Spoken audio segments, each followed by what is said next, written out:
예배소서 6장 5절에서 8절 말씀입니다. 신약성경 316쪽입니다.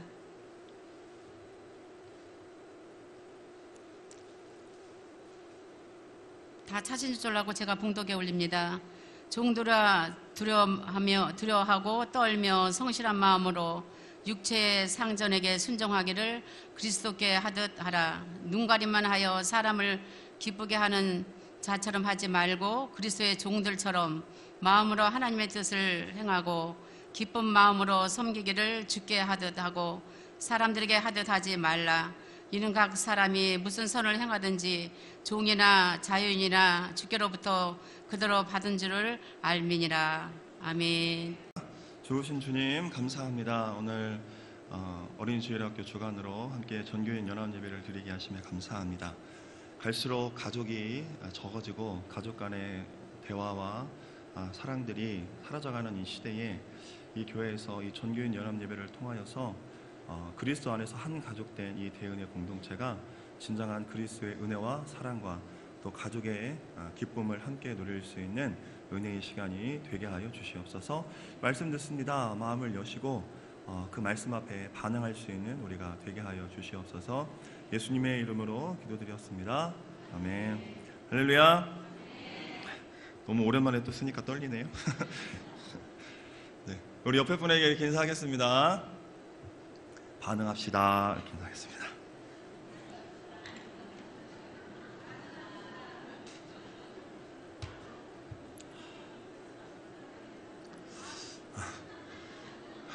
네.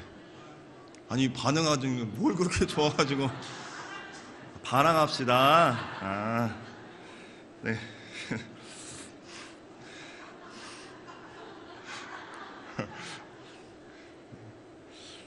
참 신기하죠. 똑같이 말해도 이상하게 되고.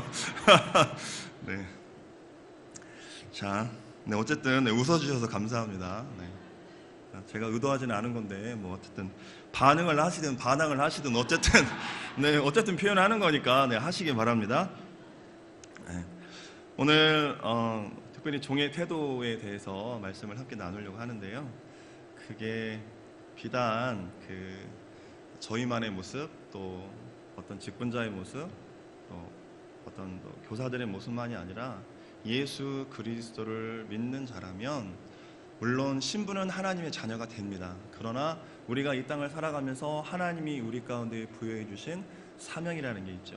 그러니까 우리 영원 선생님이 계속 콜링에 대해서 이야기를 했는데 하나님 우리를 다 콜링하시죠. 부르신다라는 거죠. 분명히 하나님의 일을 하기 위해서 부르는데 그것에 입각하여서 우리가 표현을 한다면 우리가 내 인생의 주인 되신 주님 앞에 부르심에 또 그가 시키는 일에 우리가 반응을 하시든지 또 하셨던 것처럼 반항을 하시든지 우리가 무언가는 해야 되는데 어떻게 해야 되는지 오늘 말씀을 통해서 그것을 함께 나누기를 원합니다.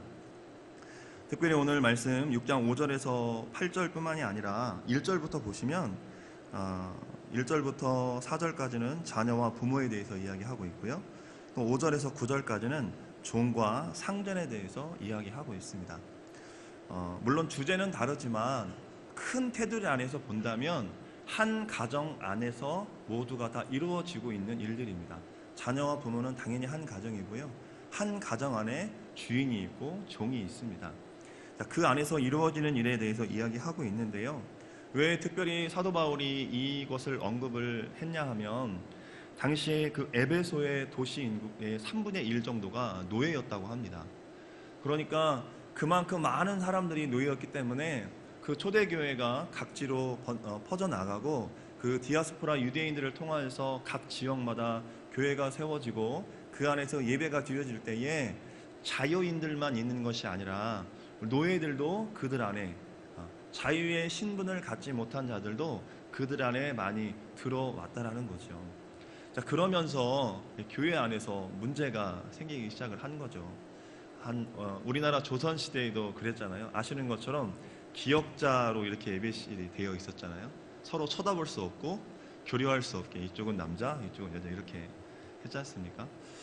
그것보다도 사실은 더하는 것처럼 주인과 종이 한 자리에 같이 모여서 예배하는 것 자체가 사실 쉽지만은 않았을 거고, 분명히 그 안에서의 갈등, 그리고 하나님 앞에 좋은 반응과 또 하나님 안에서 잘 생활하다가도 주인과 내가 똑같이 예배하는데 그 반항하는 그 모습들이 그들 가운데에도 생길 수도 있었다라는 것이죠. 그래서 하지만 오늘 사도 바울은 그 종도 한 가족의 일원이다라고 이런 의미를 가지고 그 종들에 대한 바울의 지침을 오늘 우리 가운데에 이야기하고 있습니다. 바울의 요지는 간단합니다. 성경 구절이 길지만 바울의 요지는 간단하죠. 육체의 상전에게 순종하는 것이 그리스도께 순종하는 것이다 라고 이렇게 이야기를 하고 있습니다. 자, 그러면 너무 한쪽으로 치우치는 것이 아니냐라고 말할 수 있는데요. 우리 구절을 같이 한번 읽어보겠습니다. 읽진 않았지만 구절입니다. 시작. 상전들아, 너희도 그들에게 이와 같이 하고 위협을 그치라. 이는 그들과 너희의 상전이 하늘에 계시고 그에게는 사람을 외모로 취하는 일이 없는 줄 너희가 알미라. 무슨 말이에요? 상전들의 마음에는 내가 너보다 높다라는 그런 의식이 당연히 있다라는 거죠.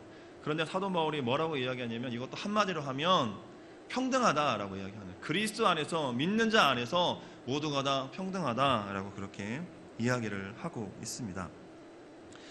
자, 오늘 말씀을 통해서 특별히 제가 종의 태도에 대해서 함께 나누자고 했는데, 이것이 비단 어떤 육체적인 종과 또 주인의 관계만이 아니라 그리스도와 바로 그리스도 내 주인 되신 주님과 종된 내가 내가 주님 앞에 어떠한 태도로 내가 반응을 해야 될지를 함께 살펴보겠습니다. 5절에 보시면 첫 번째 종들아 라고 이야기하면서 두려워하고 떨며 순종해라 라고 그렇게 이야기하고 있습니다. 순종해라 라고 했는데 첫 번째 어떻게 순종을 하느냐? 두렵고 떨리는 마음으로 순종해라 라고 이렇게 이야기하고 있죠. 이 순종해라 라는 이 말이 6장 1절에서도 자녀들아 주 안에서 너희 부모에게 순종하라 라는 똑같은 단어를 썼는데요. 이게 문자적으로 보면 경청하다 라는 의미가 있습니다. 순종하다 라는 게 뭐냐면 경청하다 라는 의미가 있는 것이죠. 두려움과 떨림으로 즉 경청하라는 거죠. 주인의 말을 잘 들어야 된다라고 이야기합니다.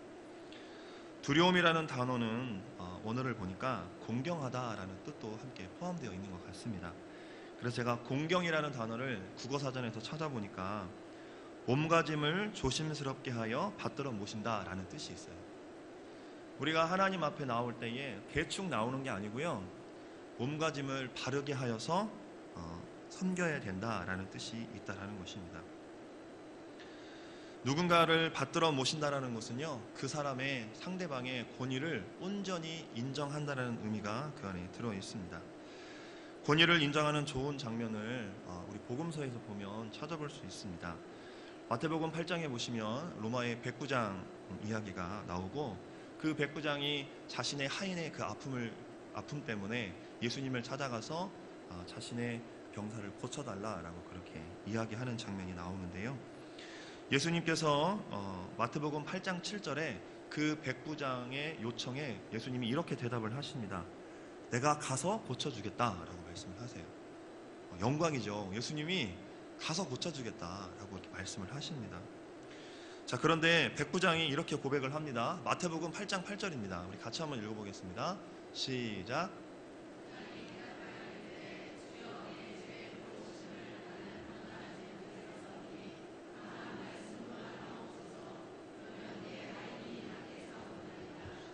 네, 예수님은 그 사람 집에 갈 마음도 있고 그 사람에게 가서 만져주고 안아주고 어떻게든지 치유할 마음이 있으신데, 오늘 이 말씀을 보면 백부장은 감당할 수 없습니다.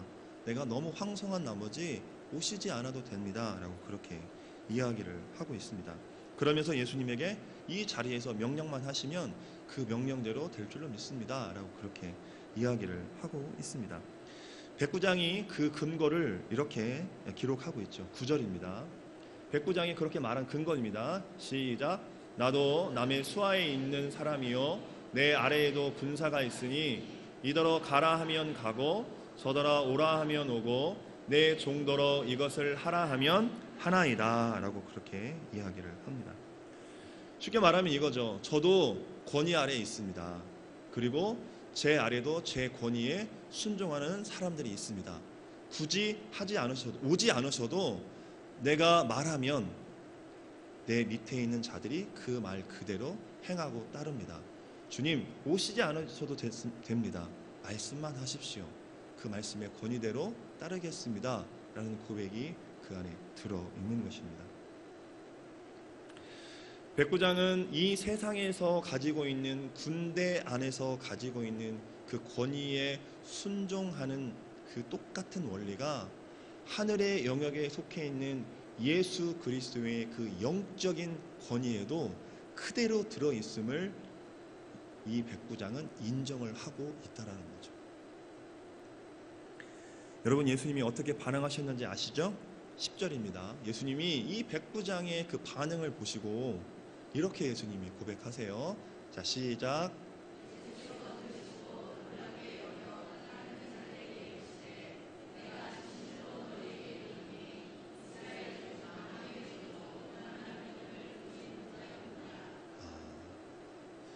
백부장은 이방인입니다. 로마인이죠. 아마 로마인이었을 가능성이 크겠죠. 여러분, 예수님이 지금 33년의 삶을 사셨습니다. 예수님에게 있어서 그 곁에 어머니 마리아, 12명의 제자들 있었습니다. 그 외에도 많은 믿음의 사람들이 예수님 곁에 있었습니다. 그런데 예수님께서 지금 고백하고 계십니다. 내가 이스라엘에서 이만한 믿음을 만나보지 못하였다라고 그렇게 예수님은 평가를 하고 계십니다. 여러분, 이 백부장의 믿음이 왜 큰가요? 권위에 대한 복종, 순종을 아는 자였기 때문에 그렇습니다. 여러분, 이 강단에서 선포되어질 때에 여러분 어떻게 반응하십니까? 어떻게 받아들이십니까? 에이, 저거는 목사님이 사회생활을 너무 모르네. 저거는 목사님이 정치를 너무 모르네. 여러분, 그렇게 혹시 반응하고 계시지 않습니까? 이 강단에서 하나님의 말씀이 대언되어지고 선포되어질 때에 여러분은 저것이 하나님의 권위에 의하여서 선포되어지는 말씀이라고 생각하시고 아멘으로 여러분 받아들이고 계시냐라는 것입니다.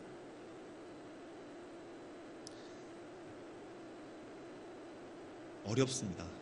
쉽지 않습니다.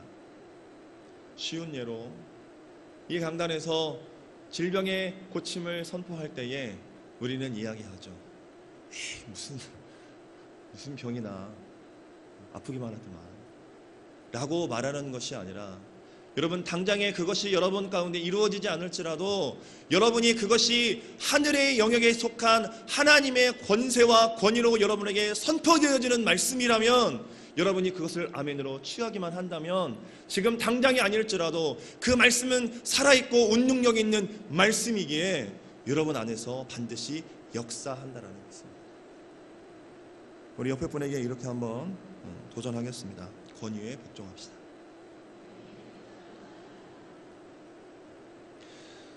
여러분, 두렵고 떨림이라고 말씀을 드렸어요. 너희는 두렵고 떨림으로 구원을 이루라 라는 말씀도 있죠. 여러분, 우리가 신앙생활을 너무 여기에 뭐가 있어요? 자꾸 이게 밖으로 나오는 것처럼 시험을 할 때가 많아요. 근데 진짜 성경은 두렵고 떨림으로 순종하고, 여러분 진짜 하나님의 전 앞에 여러분 나오셨어요. 앞에 제가 서 있지만 제 뒤에는 전능하신 하나님이 여러분 보고 계시는 거죠. 그러면 여러분 정말 두렵고 떨림으로 이 앞에 서 계십니까? 저는 그 두렵고 떨리는 마음이 우리 안에 회복되기를 원합니다. 매일 들어오는 예배실이기에 너무 정겹고 너무 익숙해서 그냥 아무렇지도 않은 마음으로 앉아있는 게 아니라요, 정말 내가 하나님의 그 얼굴 앞에 호람되오라고 하죠. 하나님이 지금 내 앞에 계시고 내 안에 계시고 나를 바라보고 계시는데 과연 나는 두렵고 떨림이 있는지, 진정 하나님 앞에 그 두렵고 떨림으로 순종하시면, 경청하시면 어찌 그 하나님의 말씀을 따라 살아가지 않겠습니까?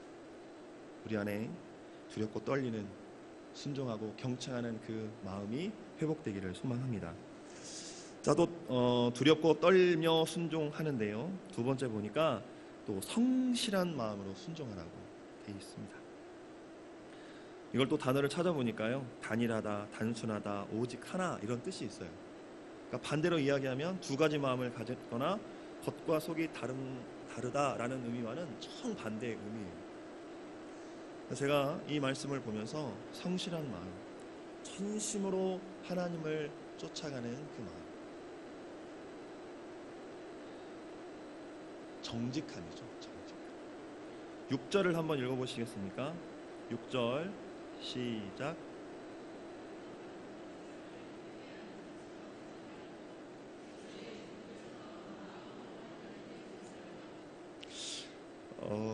제가 이 눈가림에 대해서 읽으면서 참 부끄럽죠. 네. 저라고 뭐 이 사역을 하면서 항상 뭐 최선을 다하고 열심을 다하겠습니까? 대충 넘기기도 하고 넘어가면 잘됐다, 별일 안 생겼네 하고 넘어갈 때도 분명히 있겠죠. 여러분, 특별히 우리가 교회 안에서뿐만이 아니라 여러분 직장이나 사회생활을 하시면서 눈가림으로 이렇게 넘기실 때는 없으셨습니까? 근데 오늘 하나님이 우리 가운데 뭐라고 말씀하시냐면, 내 육체의 주인이든 하나님 앞에서든 우리가 어떠한 모습으로 서야 되느냐, 눈가림하는 사람이 되지 말라는 거예요. 즉, 속이거나 부정으로 하는 것이 아니라 하나님 앞에 성실하고 전심을 다하여 정직한 마음으로 그 하나님 앞에 서는 사람이 되어야 된다는 거죠. 흙은 어떠한 경우에도 거짓을 행하거나 속이지 않습니다.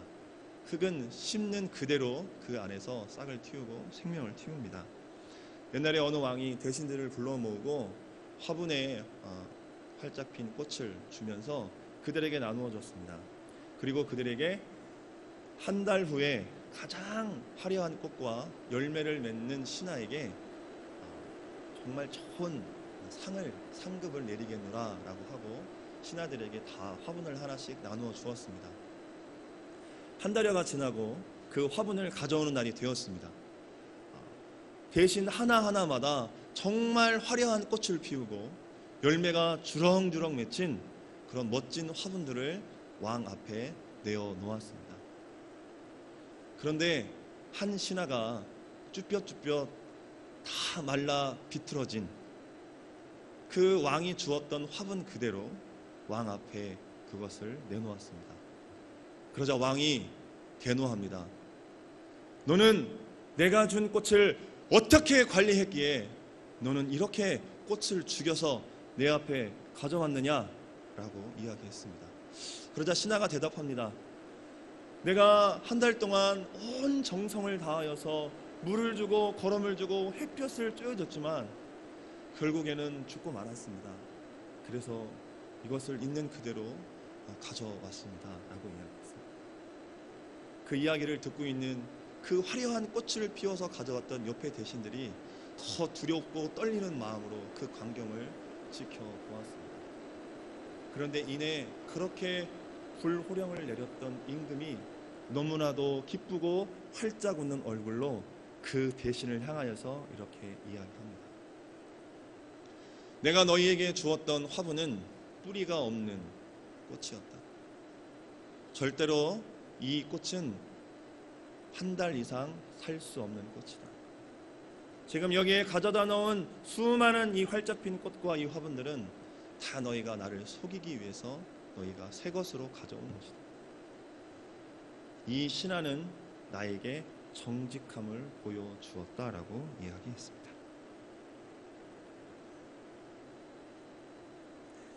여러분은 어느 쪽에 속해 있다고 스스로 답하시겠습니까? 목전의 이득을 위해 화분을 바꿔치기 안쪽인지, 여러분 이게 잘 되기만 하면 한몫 잡는 거잖아요. 왕이 큰 상급을 내린다고 했는데, 아니면 불이익이 있을지 알면서도 그 말라 비틀어진 화분 정직하게 그대로 들고 나온 쪽이십니까? 여러분이 만약 어떠한 상황에서도 정직함을 잊지 않는 삶을 살고 있다면 여러분이야말로 진정한 정직하고 성실한 사람일 것입니다. 하나님 앞에 우리가 그렇게 살기를 원합니다. 사실 사람은 속일 수 있습니다. 물론 언젠가는 그것이 드러날 터이지만 지금 당장의 내 이익을 위해서는 누군가도 속일 수 있고 누군가도 우리가 속여 넘어갈 수 있습니다. 그러나 여러분, 우리가 앞에서도 제가 말씀드렸다시피 두렵고 떨리는 마음이 있다. 내가 지금 하나님 앞에 서 있고 하나님이 나를 보고 계시다면 어찌 과연 하나님 앞에 우리가 눈가림하는 신앙을 할 수가 있겠습니까? 내가 하나님의 종이라면 설령 나에게 불이익이 올지라도 하나님 앞에서만큼은 정직하게 행하고 말할 수 있는 그런 담대한 신앙을 가진 우리 모두가 되기를 소망합니다.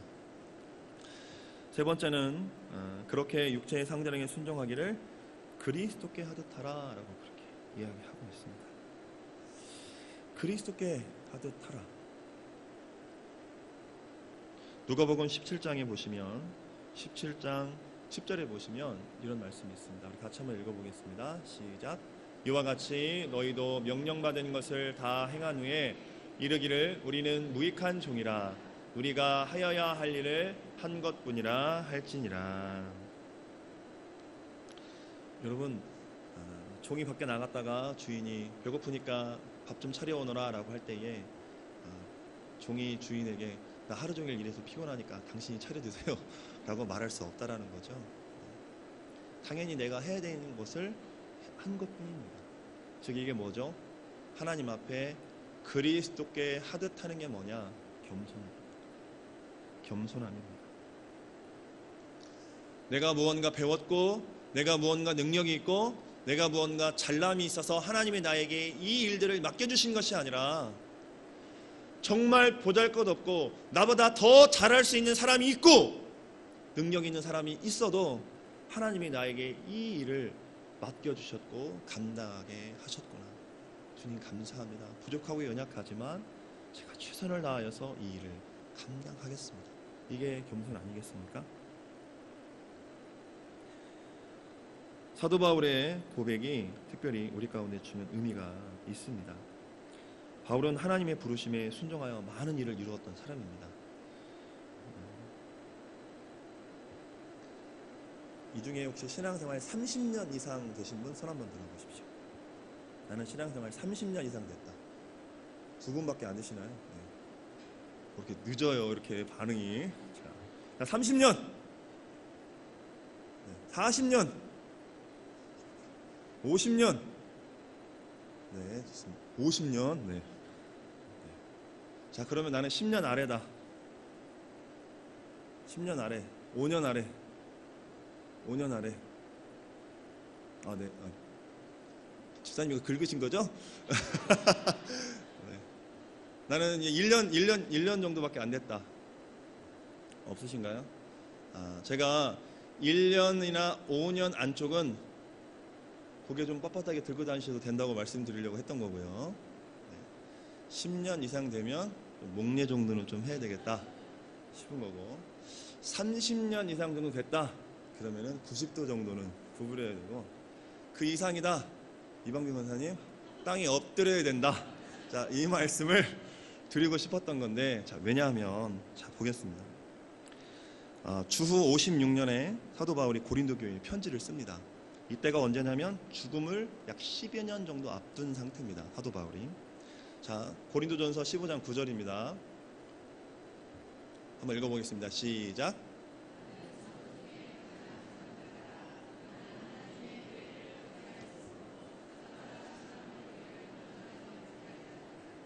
네, 10절. 자, 그러나 내가 나된 것은 하나님의 은혜로 된 것이니 내게 주신 그의 은혜가 헛되지 아니하여 내가 모든 사도보다 더 많이 수고하였으나 내가 한 것이 아니요 오직 나와 함께 하신 하나님의 은혜다. 뭐라고 고백하고 있어요? 사도 중에 자신이 지극히 작은 자래요. 내 안에 이루어진 게 내가 잘난 게 아니에요. 사실 사도 바울이 여러분 가말리엘의 순화에서 또 온전한 이스라엘 백성으로, 그리고 태어나면서부터 로마 시민권자였잖아요. 내세울 게 얼마나 많아요. 지금으로 말하면 갖출 거 다 갖춘 사람이잖아요. 그런데 나는 사도 중에 가장 작은 자고 모든 게 다 하나님의 은혜다라고 이렇게 고백을 하고 있는 거예요. 자, 사도 바울이 이제 죽음을 4, 5년 앞둔 상태입니다. 주 62년에 에베소 교인들에게 이렇게 말했어요. 에베소서 3장 8절입니다. 같이 시작.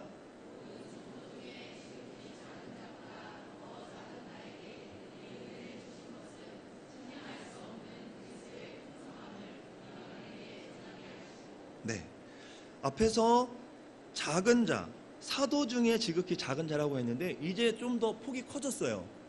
이제는 어디에? 모든 성도 중에 지극히 작은 자, 모든 예수 믿는 자 중에 내가 가장 작은 자다라고 이렇게 이야기하고 있는 것이죠. 여러분, 속된 말이지만 우리가 뭐 국회의원들을 우리가 빗댈 때에 국회의원 되기 전에는 간하고 쓸개도 빼줄 것처럼 굽신거리고 다 하더니 국회의원만 딱 되면 어떻게 돼요? 목에 기부스가 탁 들어가죠. 네, 그렇지 않은 국회의원도 있습니다. 제가 국회의원을 다 뭐 깡그리 싸잡아서 제가 뭐라고 하고 싶은 건 아니고 표현을 하자면 그렇다라는 거죠. 그렇죠? 근데 여러분, 신앙도 우리 안에 그렇죠.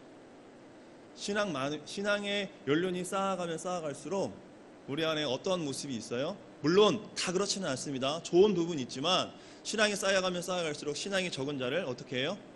보듬어주고 안아주고 품어주는 것보다 질책하고 경책하고 똑바로 못한다라고 우리가 그렇게 책망할 때가 있다라는 거죠.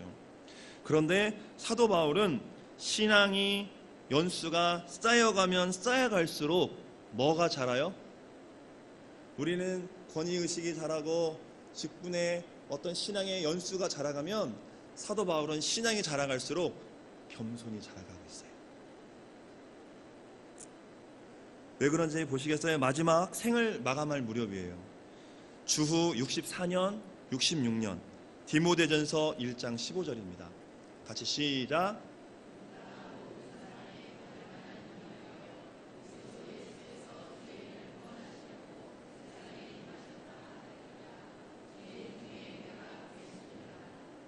뭐라고 이야기하고 있어요? 사도 중에 지극히 작은 자였어요. 그런데 신앙이 좀 더 성숙하고 겸손히 더 자라니까 내가 모든 성도 중에 지극히 작은 자예요. 정말 이제 하나님 부르시는 그날 정말 겸손함이 성숙하고 온전히 자라니까 뭐라고 이야기해요? 내가 괴수라고 이야기해요. 제가 앞에서 30년, 5년 이렇게 말씀을 드렸어요. 이게 뭐예요? 이상한 행동을 하라는 것이 아니고요. 우리의 신앙의 연수가 쌓여가면 쌓여갈수록 집사, 권사님, 또 안수집사님, 장로님, 우리가 될 때에 신앙의 연수가 쌓여가면서 직분이 쌓여지고 우리의 신앙이 쌓여갈 때에 우리 안에 쌓여가는 것이 교회에 대한 불만이 아니라 내 마음처럼 따라주지 않는 성도들에 대한 불만이 아니라 정말 하나님 앞에 그 겸손이 자라감으로 말미암아 30년 이상 되신 분들은 정말 바닥에 엎드리는 것처럼, 내가 주 앞에 자복하여 엎드리는 것처럼 이 교회를 섬기고 성도를 섬기고 예수 그리스도를 섬기는 것, 그것이 우리가 취해야 될 종의 모습이라는 거죠. 5년 미만은 좀 고개 들으셔도 돼요. 괜찮아요. 아직 성숙하지 않아서 그런 거예요. 괜찮아요. 그래야 성장해 가면서 내가 뭔가 바뀌는구나, 그것도 아시죠. 처음부터 바닥에 엎드리면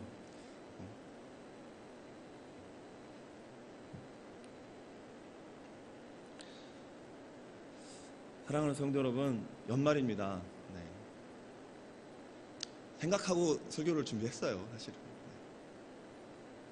교사들도 각자 여러 가지 고민들을 해요. 항상 이때 되면 해야 될까 말아야 될까, 또 구역장, 또 기관장, 열심히 중보기도팀에서 또 중보했습니다. 자원하여 내가 하겠다고, 자원하여 하는 심령님이 많게 해달라고 기도했습니다.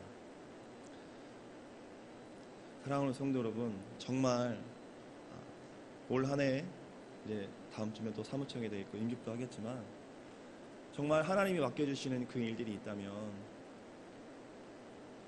내가 또 육신의 나이만 먹고 얼굴에 주름만 느는 게 아니라 보이진 않지만 내 영적인 얼굴에 겸손의 주름이 늘어갈 수 있기를 소망합니다.